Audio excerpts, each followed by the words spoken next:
क्या करें बहना, हमें उनके शरीर तो मिले नहीं, पर पंडितों से पूछकर विधि अनुसार उनका अंतिम संस्कार तो कर सकते हैं।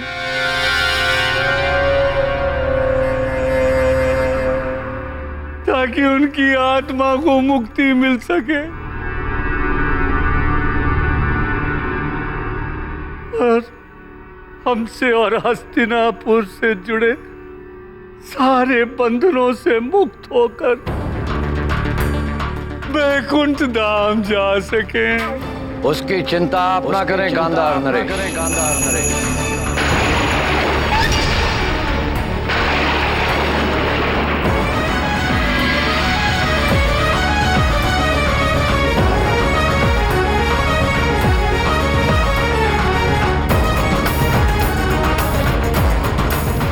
हम उनके सगे हैं यहाँ,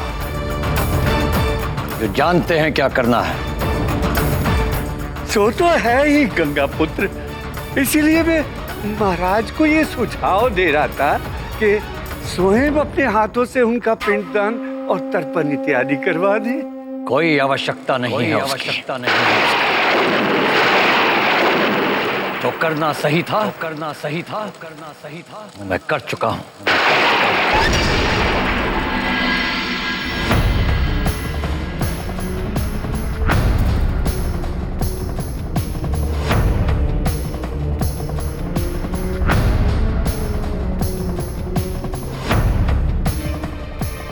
हे हस्तिनापुर नरेश, मेरी आपसे विनती है कि आप हस्तिनापुर के नए युवराज की घोषणा करें।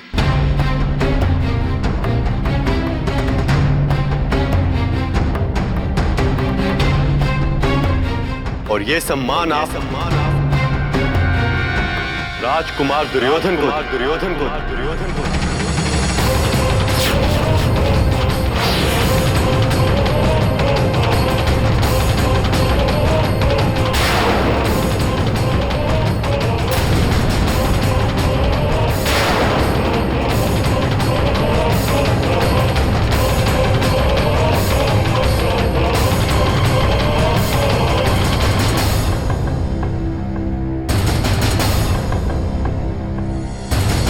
आप क्या कह रहे हैं द्वारिकाधीश? प्रिय पांडवों की जाने की पीड़ा ने अभी तक हमारे हृदय को वेदना बंद भी नहीं किया है। और हम अभी से नहीं श्री कृष्ण, ये हमसे नहीं हो सकता, नहीं हो सकता।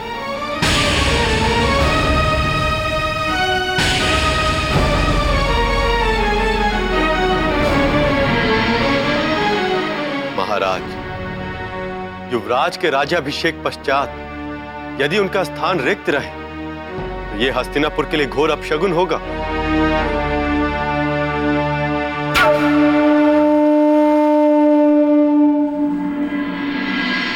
क्यों गांधार नरेश, ठीक कह रहा हूं ना मैं? आप धन्य हैं द्वारकाधीश, आप बिल्कुल सही कह रहे हैं।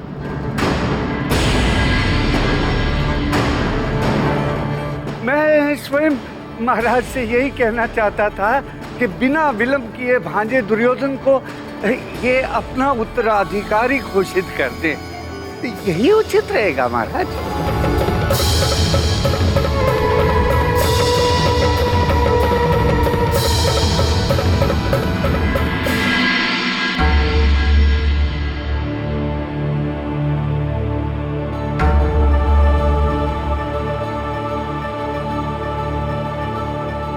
हे कृष्ण, ये आप क्या कर रहे हैं? आप इन्हें हमें दुर्योधन के वास्तविक रूप से अवगत कराया और अब आप ही उसे हमारे हस्तिनापुर का युवराज बनाने का सुझाव देकर हस्तिनापुर के राज सिंहासन का अपमान कर रहे हैं।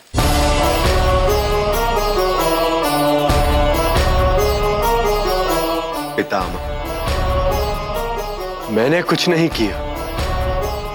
मैं तो मात्र एक माध्यम हूं जो विधि के विधान को पूरा होने में अपना योगदान दे रहा हूं।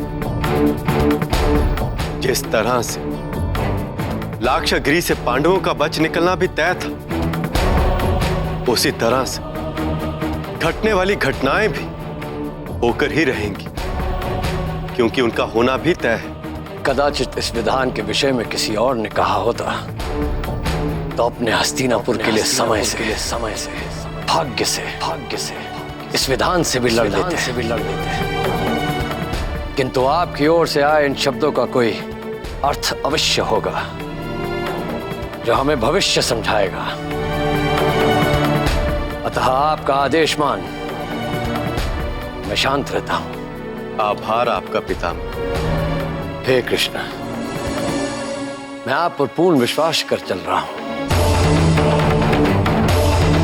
किंतु मेरे पांडवों और मेरी बहू कुंती के लिए मेरी व्याकुलता बढ़ती जा रही है।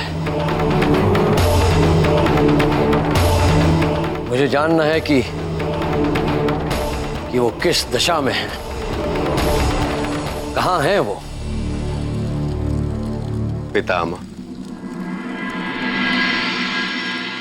मेरे मुख से सुनने से अच्छा है कि आप स्वयं देख लें।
बातें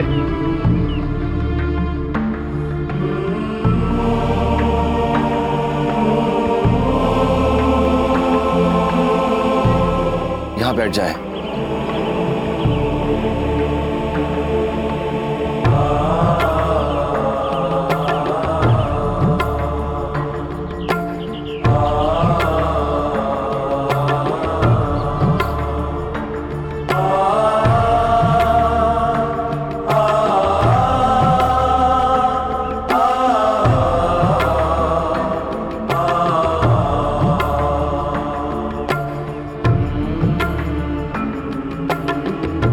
कृष्ण, बस अब और नहीं देखा जा रहा। मेरी बहू जिसे पिता के स्थान पर होने के कारण हर कष्ट से बचाना मेरा कर्तव्य है।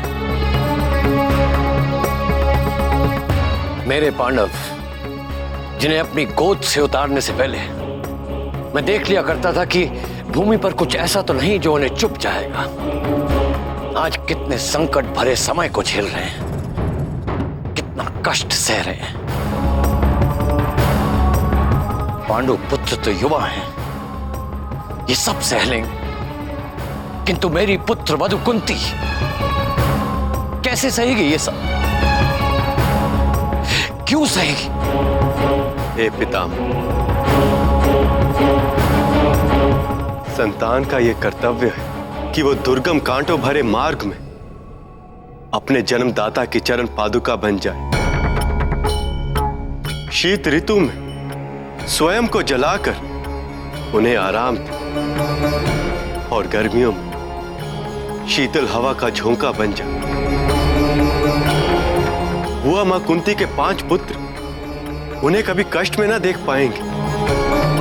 पितामह, अभी आपने बुआ मां के कष्ट देखे, संतान सुख में तृप्त कुंती मैया को नहीं देखा। देखिए,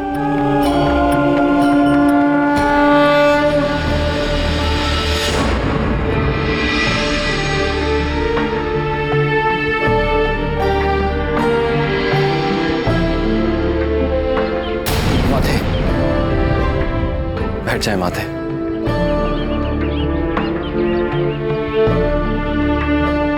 भ्राताश्री, अब माते से और नहीं चला जाएगा।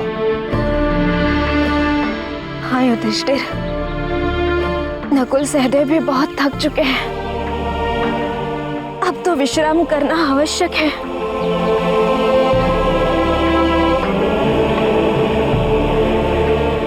जानता हूं माते, विश्राम करना आवश्यक है, किंतु उतना ही आवश्यक चलते रहना भी। अभी भी हम वन में इतना भीतर नहीं पहुंचे जहां किसी के आने और हमारे पहचाने जाने की संभावना ना हो। भ्राताश्री, यूं तो एक पुत्र कभी भी अपनी मां का ऋण नहीं चुका सकता, किंतु सेवा के रूप में उस ऋण का सूद अवश्य भर सकता है।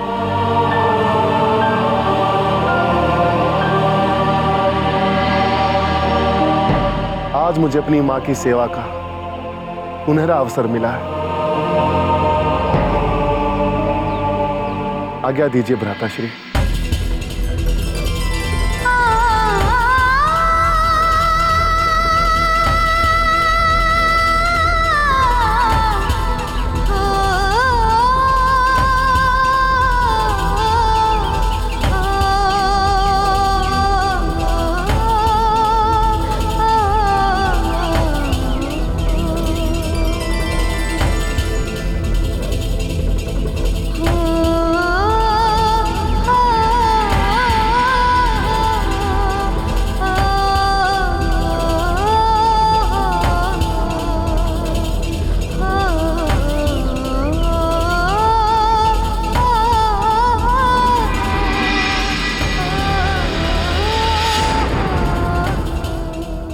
पितामह, ऐसे पुत्रों के होते हुए आप व्यर्थ ही बुआ मां कुंती के लिए चिंतित हो रहे हैं। और इनके साथ साथ मैं भी तो हूं, यथा उपस्थित सेवा, सहायता और सुरक्षा के लिए। आप निश्चिंत रहें, ये कष्ट उनके वो कर्म हैं जो उनके भाग्य का निर्माण करेंगे।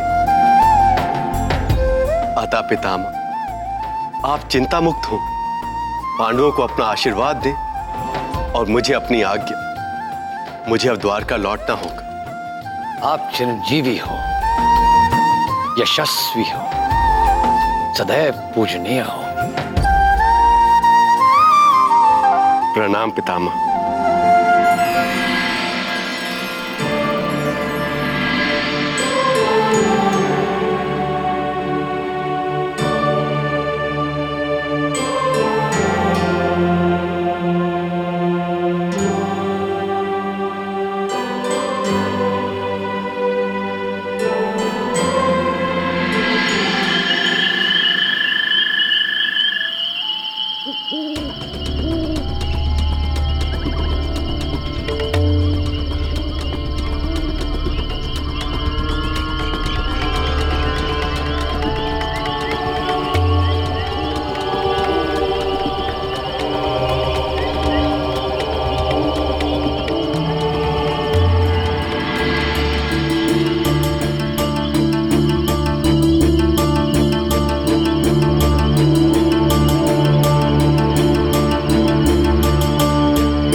माताश्री। नहीं नहीं, बैठे रहो भीम।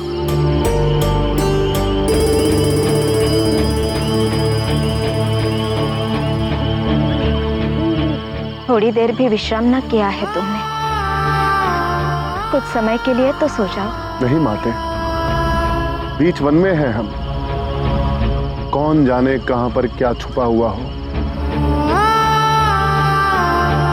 आप आराम कीजिए, मैं पहरा देता रहूंगा।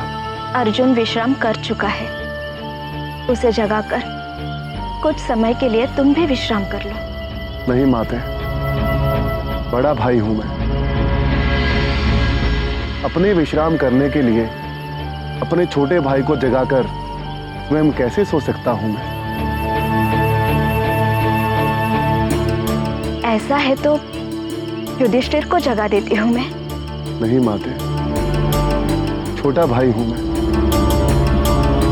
अपने बड़े भाई को कष्ट कैसे दे सकता हूं मैं? कैसा हटे है तू। अच्छा, इतना अवश्य करना। यदि कोई संकट आए तो अपने भाइयों को भी उठाना। माते, जो आपके लिए और मेरे भाइयों के लिए संकट होगा, सृष्टि में उसके लिए मुझसे बड़ा संकट कोई और ना होगा।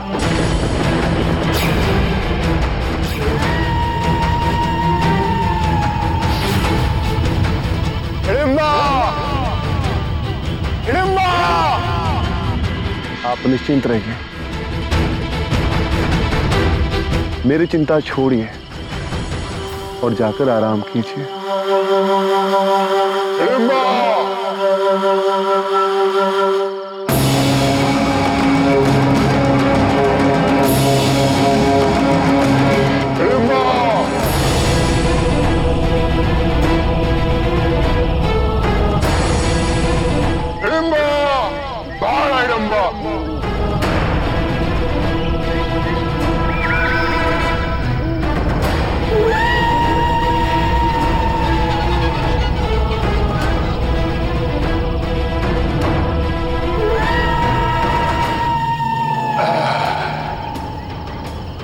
क्या हुआ भैया? बहुत दिनों से मनुष्य रक्तपान नहीं किया तो कुछ अच्छा नहीं लगता।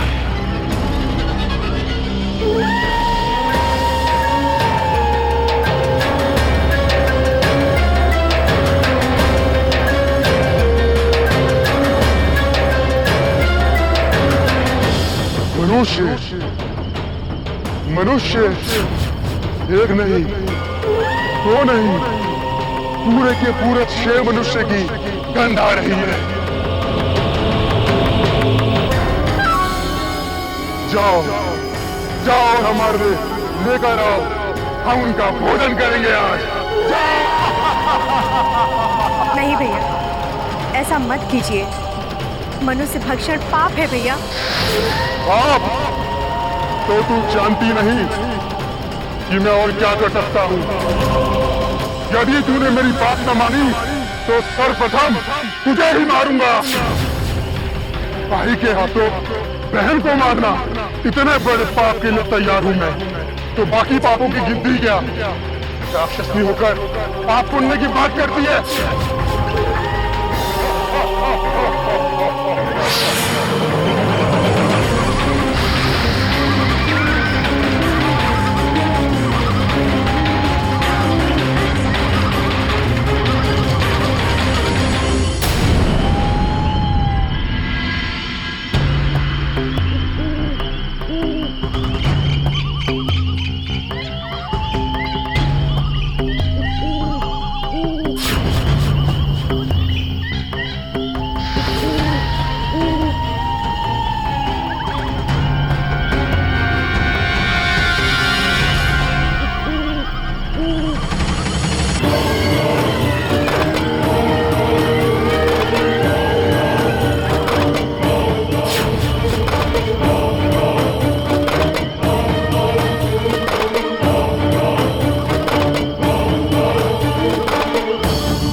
आए क्यों नहीं तू भोजन लेके?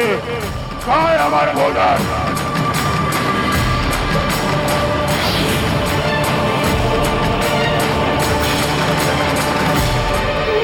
ऐसा तंदुरुस्त मनुष्य देखकर तेरा मन डोल गया। अकेले ही इसका भक्षण करना चाहती है? नहीं, इसे तो मैं खाऊंगा, मैं। नहीं भैया, मत कीजिए ऐसा। इन्हें हृदय से मैं अपना स्वामी मान चुकी हूँ। छोड़ दीजिए भैया, मत कीजिए ऐसा, मत कीजिए। एक मनुष्य को अपना स्वामी मान चुकी है? लज्जाहीन, सारे राक्षस जाति में मेरे और अपने नाम पर धूप पड़वाएगी तू, उल्टा।